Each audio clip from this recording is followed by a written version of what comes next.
విశ్లేషకులు కెఎస్ ప్రసాద్ గారు కూడా మనకు లైవ్లో సిద్ధంగా ఉన్నారు. సో ఇలాంటి అంశాలకు సంబంధించి మాట్లాడదాం. ముందుగా తిరుపతిరావు గారు, గుడ్ మార్నింగ్ అండి. వెరీ గుడ్ మార్నింగ్ అండి. తిరుపతిరావు గారు, నిన్నటి సుప్రీంకోర్టు తీర్పును ఏ రకంగా మీరు చూస్తున్నారు ఏంటి? నేను ఇంతకుముందు అన్నట్లు అన్ని రాజకీయ పార్టీలందరూ కూడా మేము స్వాగతిస్తున్నాం మంచి నిర్ణయం అనేది చెప్తూ ఉన్నారు. దీన్ని ఏ రకంగా చూడాలి?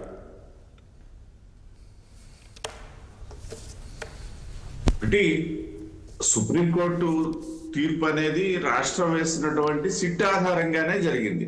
రాష్ట్రంలో ఏదైతే వేయటం మళ్ళీ ఉపసంహరించుకోవడం జరిగినటువంటి సిట్.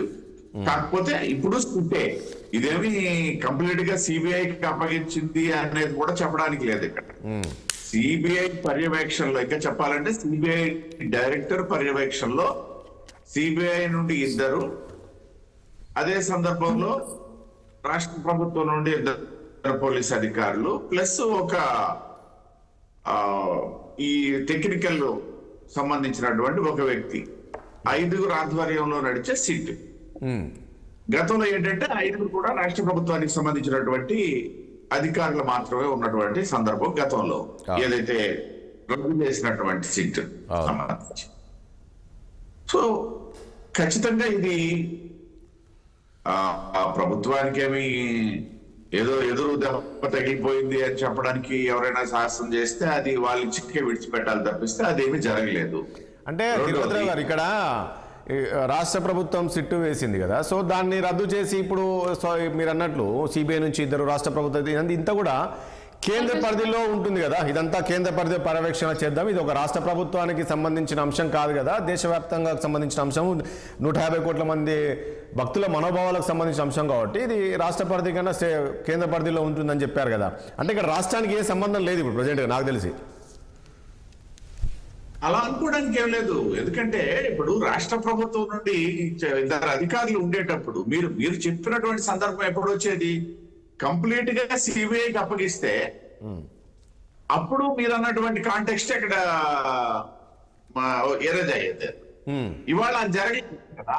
రాష్ట్ర ప్రభుత్వానికి సంబంధించినటువంటి అధికారులు 2 ఉంటున్నారు అందులో. కాబట్టి అదైతే ఇక్కడ చర్చనీయాంశమే కాదు. అంటే ఐ మీన్ దట్ నేను చెప్పే సబ్జెక్ట్ గురించి కాదు, ఏదైతే ఆ పర్టికులర్ రాష్ట్ర ప్రభుత్వానికి సంబంధం లేదు అన్నటువంటిది. ఎన్నో ముఖ్యమంత్రి గారు కూడా స్వాగతించారు. ఇప్పుడు మాకు కావాల్సింది ఏంటంటే ప్రభుత్వంలో భాగస్వాములుగా ఉన్నటువంటి భారతీయ జనతా పార్టీ అయితేనేమి, జనసేన అయితేనేమి, లేకపోతే తెలుగుదేశం పార్టీ అయితేనేమి, మాకు కావాల్సింది ఏంటంటే ఏదైతే తిరుమల ఒకవైపు వెంకటేశ్వర స్వామి, ఒకవైపు లడ్డు, వాటికి ఉన్నటువంటి ప్రాధాన్యత, ఆ లడ్డు సంబంధించినటువంటి జరిగినటువంటి అంశాలు. అయితే ఇక్కడ వాటికి సంబంధించి నిగ్గు తేల్చాల్సినటువంటి ఆవశ్యకత ఉంది అని చెప్పేసి ముందుకెళ్ళడం జరిగింది. ఆ నేపథ్యంలో ఉన్నటువంటిది కాస్త రూపాంతరం చెందినటువంటి సిట్. అవాళ రాష్ట్ర ప్రభుత్వం వేసినటువంటి సిట్లో 5 రాష్ట్ర ప్రభుత్వానికి సంబంధించిన అధికారులు ఉంటే ఇవాళ 2 మాత్రమే ఉన్నారు. ఇంకో 3 2 సిబిఐ నుండి వచ్చారు, ఒకరేమో టెక్నికల్ పీపుల్ ఒకరు ఉంటారు. కాబట్టి అల్టిమేట్ గా మాకు కావాల్సిందేంటి, ప్రభుత్వానికి కావాల్సిందేంటి, రాష్ట్ర ప్రజలకు కావాల్సిందేంటి, లేదా దేశంలో ఉన్నటువంటి విదేశాల్లో ఉన్నటువంటి వెంకటేశ్వర స్వామి భక్తులకు కావాల్సిందేంటి, ఏదైతే అక్కడ ప్రస్తావించినటువంటి అంశాలు అనేవి ఎలా జరిగాయి, ఏం చేశారు, ఇవన్నీ నిగ్గు తేల్చాల్సినటువంటి అవసరం